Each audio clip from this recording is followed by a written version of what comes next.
ይህ ታሪክ የሚጀምረው በደም አፍሳሽ ምሽት ሳይሆን ከሳምንታት በፊት አሪዞና በሚገኝ ጸጥ ያለ እርሻ ቤት ውስጥ ነው። ራምቦ ያንን ሰላም ትቶ ወደዚህ ጦርነት የመጣው ለምን ነበር? ማን ነው ይህን ያህል ቁጣ ውስጥ የከተተውስ? ታሪኩ የሚጀምረው እዚያ ነው፣ በአንድ ተራ ቀን ገና ምንም ደም ሳይፈስ በፊት። ከቀድሞ ጦርነት 11 ዓመታት አልፈዋል። ራምቦ ከበርማ ጦርነት ተመልሶ ከአባቱ ጋር ኖረ። አባቱ ግን ከዚያ በኋላ ሕይወቱ አልፏል። ራምቦንም ብቻውን ትቶታል። አሁን ራምቦ በአሪዞና ውስጥ በሚገኝ እርሻ ላይ ብቻውን አይኖርም። ከልጅነት ጓደኛው ማሪያና ከልጅ ልጇ ጋብርኤል ጋር ይኖራል። ጋብርኤላን እንደ ራሱ ልጅ አድርጎም ይወዳታል። ማሪያንም እንደ ቤተሰቡ ይቆጥራታል። ከጦርነቱ በኋላ ራምቦ ያገኘው ብቸኛው ሰላም ይህ ነው፣ የተረጋጋ ኑሮ። ለብዙ ዓመታት ጦርነት ብቻ ያውቅ የነበረ ሰው በመጨረሻም የቤት ስሜት አግኝቷል። አንድ ቀን ግን ኃይለኛ አውሎ ነፋስ አካባቢውን ይመታል። ዝናብ እንደ ግድግዳ ይወርዳል፣ ወንዞቹም ይፈነዳሉ። የአካባቢው ፖሊስ እርዳታ ጠይቆት ራምቦ ወዲያውኑ ወደ ጎርፉ ይሮጣል። በውሃ ውስጥ የተያዙ ሰዎችን ለማዳን ልምዱም ለዚህ ሥራ ወሳኝ እንደሆነ ያውቃል። በዚህ መሃልም አንዲት ወጣት የሞተች ሴት አገኘ። ግን ራምቦ ተስፋ ሳይቆርጥ መፈለጉን ይቀጥላል። ጨለማውና ኃይለኛው ውሃ ቢያደናቅፈውም ብዙም ሳይቆይ አንድ ወጣት ወንድና ሴት ያገኛል። ወንዱ ስለ ባለቤቱ በፍርሃት ይጮኻል። ሴቷ ግን ወደ ወንዙ ግርጌ ተወስዳ ልትታይ አልቻለችም። ውሃው በፍጥነት እየጨመረ ሲመጣ ራምቦ ገመድ ወደ ትልቅ ድንጋይ አስሮ ራሱንና ወጣቷን ሴት ከገመዱ ጋር ያስራል። ጊዜ እንደሌላቸው ሲያቅ በፍጥነት ይሰራል። ደቂቃዎች ባልሞላ ጊዜ ውስጥ የግዙፉ ውሃ ማዕበል ሁሉንም ነገር ጠራርጎ ይወስዳል። ዛፎች፣ መኪኖች፣ ቤቶች ተነቅለው ይወሰዳሉ። ገመዱ ግን ሁለቱን ያድናቸዋል። ውሃው ካለፈ በኋላ ራምቦ ወጣቷን ሴት ወደ ደረቅ መሬት ይጎትታታል። ከአውሎ ነፋሱ በኋላ ፖሊሶች ይደርሳሉ። ራምቦን በስሙ ጠርቶ ያመሰግኑታል። የሴቷን ባል ከወንዙ ግርጌ ተገኝቶ በሕይወት እንደሌለም ይነግሩታል። ራምቦ ወደ ቤቱ ሲመለስ ብዙ ሰዎችን ማዳን ባለመቻሉ ለማሪያ ሐዘኑን ይገልጽላታል። ቢያንስ 2 ሰዎችን ማዳን ሲችል የተሰማውን ስሜት እንኳን መርሳት ይከብደዋል። ማሪያ ግን ይህ የእርሱ ጦርነት እንዳልሆነ፣ የሁሉንም ችግር በትከሻው መሸከም ማቆም እንዳለበት ትነግረዋለች። ማረፊያ ጊዜውም እንደደረሰ ታምናለች። ብዙ ዓመታት ሲዋጋ ኖሯል። ራምቦ ግን ያለፈው ትዝታ፣ የተዋጋባቸው ጦርነቶች ከውስጡ በፍጹም እንደማይጠፉ ያውቃል። አእምሮው ፈጽሞ ሰላም እንደማያገኝ ተረድቷል። ምንም እንኳን ሰውነቱ ካረፈበት ቦታ ቢቆይም ማታ ማታ ብቻውን ሲቀመጥ ያለፉት ጦርነቶች ድምፅ አሁንም ጆሮ ውስጥ እንደሚያስተጋቡ ይሰማዋል። ቢያንስ ግን ጋብርኤላና ማሪያ ባጠገቡ ስላሉ ያ ድምፅ ትንሽ ይረጋጋል። ራምቦ ከቤቱ በታች ትልቅ የዋሻ መረብ ገንብቷል። ለዓመታት ሙሉ በእጁ የሠራው ሥራ ነው። ጋብርኤላ ወደዚያ ወርዳ ስለ ሥራው ትጠይቀዋለች። ራምቦም ለኮሌጅ የሚሆን የደማስቆ ብረት ቢላዋ እየሠራ ነው። ደብዳቤ ከፋች እንደሆነም ይነግራታል። እሷ ግን ዛሬ ደብዳቤ የሚጽፍ ማንም እንደሌለ ስትስቅ ትነግረዋለች። ከዛ በኋላ ፈረስ እየጋለቡ ስለ ወደፊቱ ያወራሉ። ስለ ኮሌጅ ሕይወቷም ጋብርኤላ ሕልሟን ትነግረዋለች። ራምቦ ግን በውስጡ ያሳስበዋል። ጋብርኤላ ትምህርቷን ለመቀጠል ልትሄድ መሆኗን ልቡን ይሰብረዋል። ምክንያቱም ለዓመታት ብቻውን ከኖረ በኋላ ያገኘው ብቸኛ የቤተሰብ ስሜት እሷ ናት። ብትሄድ በጣም እንደሚናፍቃት ይነግራታል። ጋብርኤላ ያንን ምሽት ወደ አንድ ግብዣ ልትሄድ እንዳቀደች ትነግረዋለች። ራምቦ ግን ጓደኞቿን ወደ እርሻው እንድትጋብዛቸው ይነግራታል። ውጪ ከመሄድ ይልቅ እዚህ ደህንነቷ የተጠበቀ ነው ብሎ ስለሚያምን ሁልጊዜም ስለ ደህንነቷ ስለሚያስብ ነበረ። ዋሻውንም እንዲያዩ ይፈቅድላቸዋል። ጓደኞቿ ደስ ይላቸዋል ብሎ ስለሚያስብ ነበር። ጋብርኤላም ሐሳቡን ትወደዋለች፣ ጓደኞቿንም ትጋብዛቸዋለች። በግብዣው መካከል ግን ጋብርኤላ ያልተጠበቀ ስልክ ትቀበላለች። ከጥሪው በኋላ ፊቷ ወዲያውኑ ይለወጣል። ግብዣውንም አቋርጣ ቀጥታ ወደ ራምቦ ትሄዳለች። ወደ ሜክሲኮ መሄድ እንደምትፈልግም ትነግረዋለች። አባቷን አግኝተዋለች። ለምን ቤተሰቡን እንደተወ ከራሱ አፍ መስማትም ትፈልጋለች። ራምቦ ግን በንዴት ይመልስላታል። ቤተሰቡን የሚጠል ወንድ ምንም ትክክለኛ ምክንያት እንደሌለውም ያስረዳታል። ጋብርኤላም በዛ ሰዓት እሺ ብትልም ሌሊቱን ሙሉ ስለ አባቷ ማሰብ አታቆምም። ጥያቄዎቿ ልቧን ያደክሙታል። በማግስቱ ጠዋት ማርያን ታናግራታለች። ማርያም እንዳትሄድ ትመክራታለች። አባቷ ጨካኝ እንደሆነም ትነግራታለች። እናቷ በሞት አልጋ ላይ ያለች እንኳን እንዳላያትም ታስታውሳለች። ያንን ህመም እንደገና እንዳታስተናግድም ትፈልጋለች። ጋብርኤላ ልክ እንደሆነች በዚህ ሰዓት ተስማማለች። ወደ ጓደኛዋ አንቶኒዮ ቤት ብቻ እንደምትሄድም ትነግራትና ትሄዳለች። ነገር ግን ጋብርኤላ ውሸት ተናግራ ነበር። መኪናዋን ይዛ በቀጥታ ወደ ሜክሲኮ ትነዳዋለች። ጋብርኤላ ሜክሲኮ ስትደርስ ጃዜልን ታገኛታለች። አባቷንም ስላገኘቻት አመስግና ገንዘብ ልትሰጣት ስትሞክር ጃዜል በቀልድ አስመስላ ትከለክላታለች። ያም ምሽት ጃዜል ጋብርኤላን ወደ አባቷ ማኑኤል ቤት ትወስዳታለች። ጋብርኤላ ልቧ በጭንቀትና በተስፋ ተሞልቷል። የጋብርኤላ አባት ማኑኤልም ሚስቱ በር ስትከፍት ከኋላዋ ወጥቶ ጋብርኤላን ሲያይ ልጁ መሆኗን ወዲያውኑ ይረዳል። ፊቱ ግን ደስታ ሳይሆን ድንጋጤ ያሳያል። ጋብርኤላም በተስፋ ድምፅ ለብዙ ዓመታት የያዘችውን ጥያቄ አውጥታ ትጠይቀዋለች። ለምን ተውከን? የመለሰላት ቃል ግን እጅግ ጨካኝ ነበረ። እናቷንም ሆነ እሷን ፈጽሞ እንዳልፈለጋቸው፣ ከእነሱ ጋር ያሳለፈው ጊዜ ሁሉ የባከነ እንደሆነ ይናገራል። ጋብርኤላንም ፈጽሞ እንደማይፈልጋት ይነግራታል። በዚህ ሰዓት ልቧ ሙሉ በሙሉ ተሰብሮ ከቤቱ ትወጣለች። ወደ ሜክሲኮ መምጣቷን መራራ ጸጸት ይይዛታል። ራምቦና ማሪያ ልክ እንደነበሩም ታስታውሳለች፣ ግን በጣም ዘግይታለች። ጃዜል ሁኔታውን ለማቅለል ወደ ናይት ክለብ ጋብርኤላን ይዛት ትሄዳለች። ህመሟንም ለጊዜው ቢሆን መርሳት ስለምትፈልግ ሁለቱም መጠጣት ይጀምራሉ። በክለብ ውስጥም እያሉ አንድ ወጣት ወንድ ጋብርኤላን ያስተውላታል። ወደ እሷም ቀርቦ ማናገር ይጀምራል። ግን እሷ ሳታቅ መድኃኒት በመጠጧ ውስጥ ይጠላል።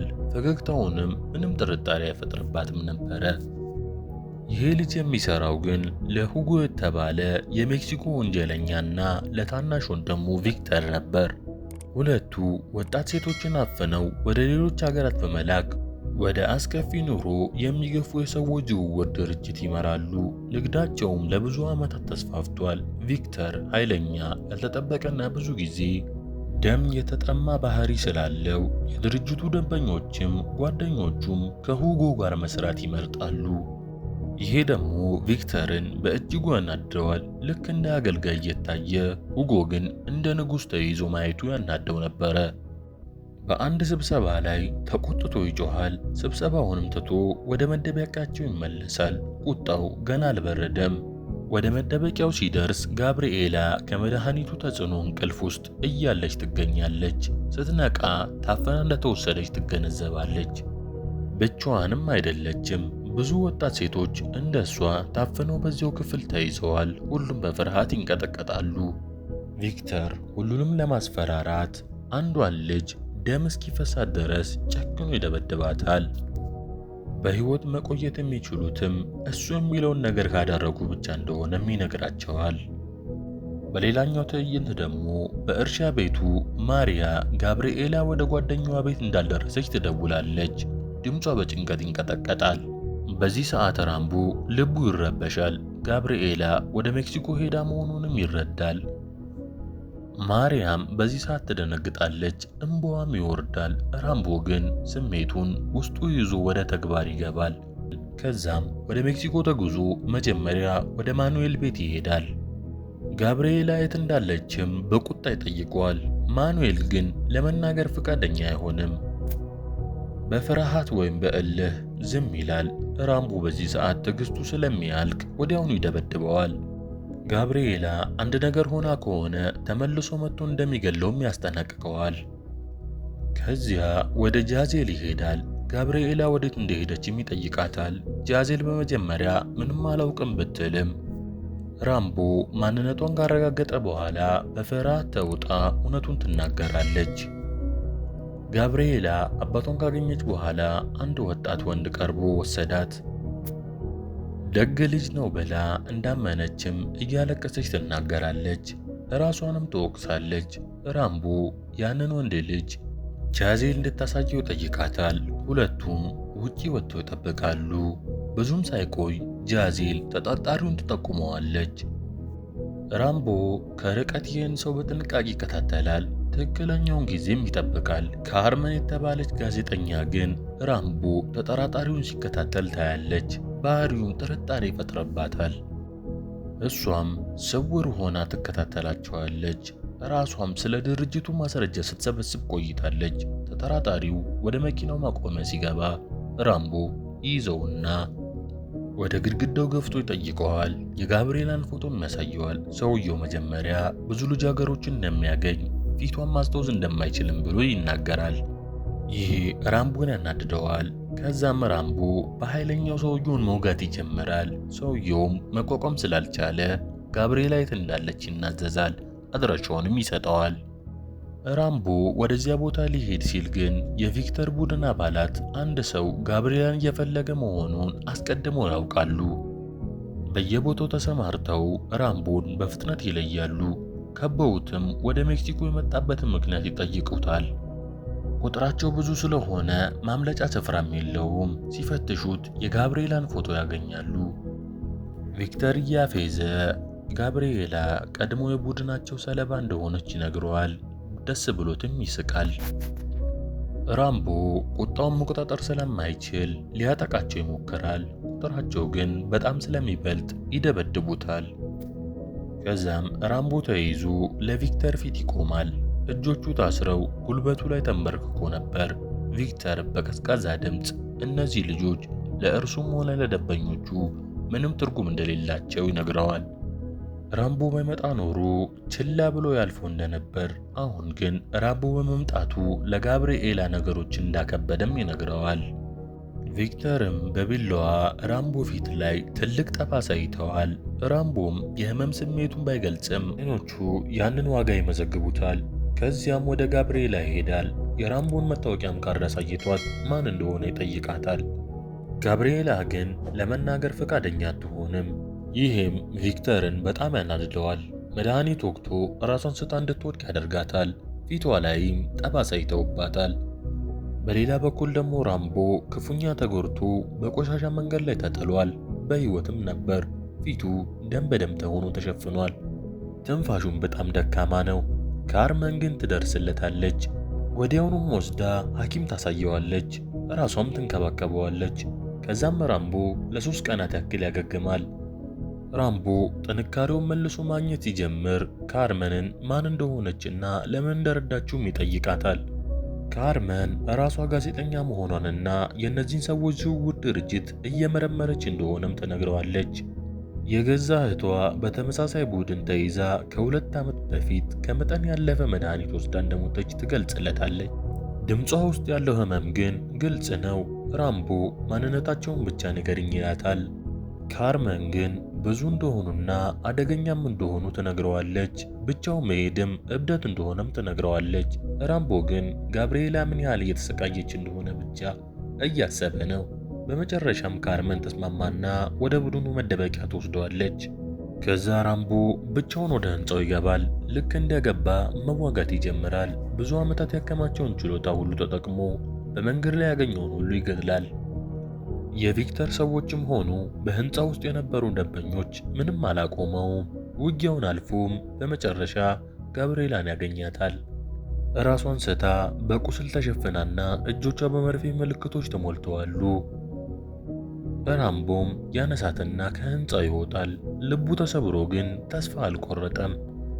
ቪክተርም ሲያመልጡ ያያቸዋል። ራምቦን ቀድሞ ባለመግደላቸው እንደተሳሳቱ በንዴት ይጮሃል። ወዲያውኑም ትዕዛዝ ይሰጣል።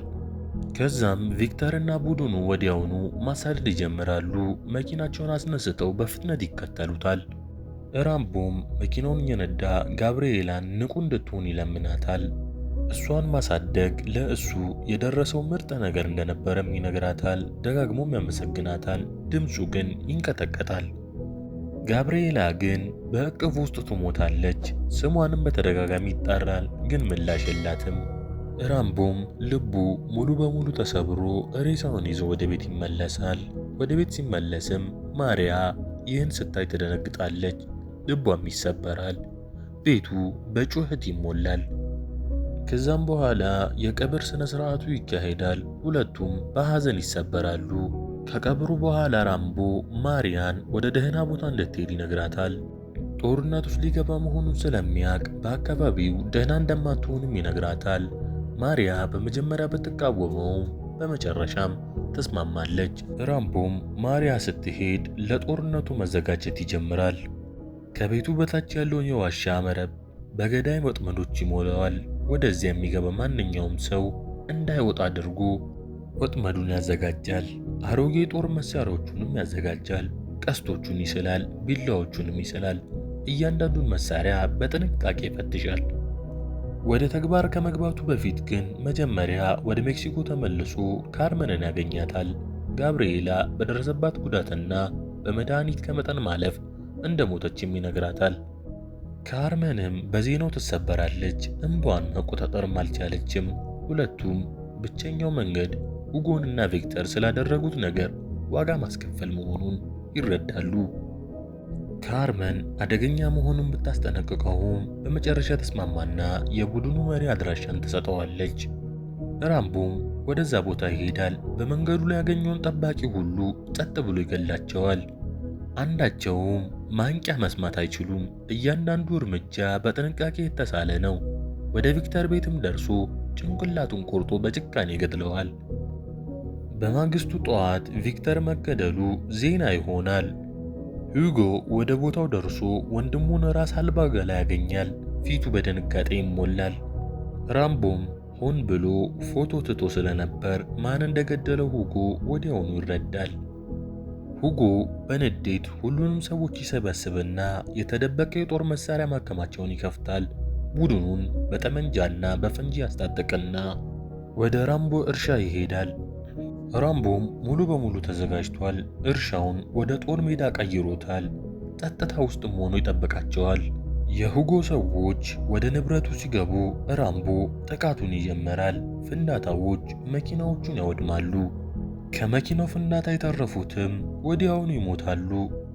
በዚህ ሰዓት ድንጋጤ በመሃላቸው ይሰራጫል። ቡድኑ ወደ ቤቱ ሲጠጋ ራምቦ ዋሻዎቹን ተጠቅሞ ከተለያዩ አቅጣጫዎች ያጠቃቸዋል። ፈጽሞ አንድ ቦታ አይቆምም። መሬት ውስጥ ካሉት ሚስጥራዊ መተላለፊያዎች እየተጠቀመ ከኋላቸው ብቅ ይላል። ካጠቃ በኋላም ወዲያውኑ ይጠፋባቸዋል። የቡድኑ አባላት ራምቦ ከየት እንደሚመጣ ስለማያውቁ በፍርሃት ይዋጣሉ። እርስ በርስም ይጫጫዋሉ፣ ግን ማምለጫ አያገኙም። በመጨረሻም ራምቦ ሙሉ በሙሉ ማለት በሚቻል ሁኔታ ሁሉንም ያጠፋቸዋል። ነገር ግን ራሱ ክፉኛ ቆስሏል። ደሙ ይፈሳል፣ ትንፋሹ ይቆራረጣል፣ ኃይሉም እያለቀ ነው። በዚህ ሰዓት ሁጎ ብቻውን ይቀራል። ከዛም ራምቦ ፊት ለፊቱ ይቆምበታል። በንዴት ተሞልቶ ቁጣውንና ጥላቻውን እንዲሰማው ይፈልጋል። ልክ ሁጎ ጋብርኤላን እንዳደረጋት ተመሳሳይ ስቃይ እንዲያገኝ ይነግረዋል። ይህም ብሎ ራምቦ የቀሩት ዋሻዎችን ያፈነዳቸዋል። ሁጎን በሌላኛው በር እንዲወጣ ያስገድደዋል። ጭሱና ፍናታውም ተከትሎት ይሄዳል። ሁጎ ውጪ እንደወጣ ራምቦ ወዲያውኑ ያጠቃዋል። በቀስት ወደ ትከሻዎቹና እግሮቹ መሃል ተኩሶ ሙሉ ለሙሉ መንቀሳቀስ ያሳጠዋል። ከዛም ሁጎ መሬት ላይ ወድቆ ይማጸናል። ራምቦም በቢላዋ ቀርቦ ቃል የገባለትን ተግባር ይፈጽማል። ለጋብርኤላ የነበረውን ፍቅር በዚያች ደቂቃ ውስጥም ያሳየዋል። ራምቦ ውጊያውን ቢያሸንፍም ክፉኛ ቆስሏል። በዝግታ ወደ ውጪ ወጥቶ በረንዳው ላይ ባለው መንበር ላይ ይቀመጣል። ደሙ ገና ይፈሳል፣ ሰውነቱም ይንቀጠቀጣል። በዚህ ሰዓት ፀሐይ ብቅ እያለች ነበር። ራምቦ ወደ ኋላ መለስ ብሎ ሕይወቱን ሲያስብ ያፈቀራቸው ሁሉ በመጨረሻ እንደተዉት ይረዳል። ያም ቢሆን ግን ትውስታቸውን ለማክበር እስከ መጨረሻው ትንፋሹ ድረስ መዋጋቱን እንደሚቀጥል ያውቃል። ይህ ብቻ ትርጉም እንደሚሰጠው ተረድቷል። ፊልሙ በራምቦ ጉዞ ውስጥ የነበሩ ትዝታዎችን በማሳየት ያበቃል። እስካሁን ስለተከታተላችሁኝ አመሰግናለሁ። ፊልሙ ከተመቻችሁ ላይክ እና ሰብስክራይብ በማድረግ አበረታቱን። በሚቀጥለው ፊልም እስከምንገናኝ ደህና ሁኑ።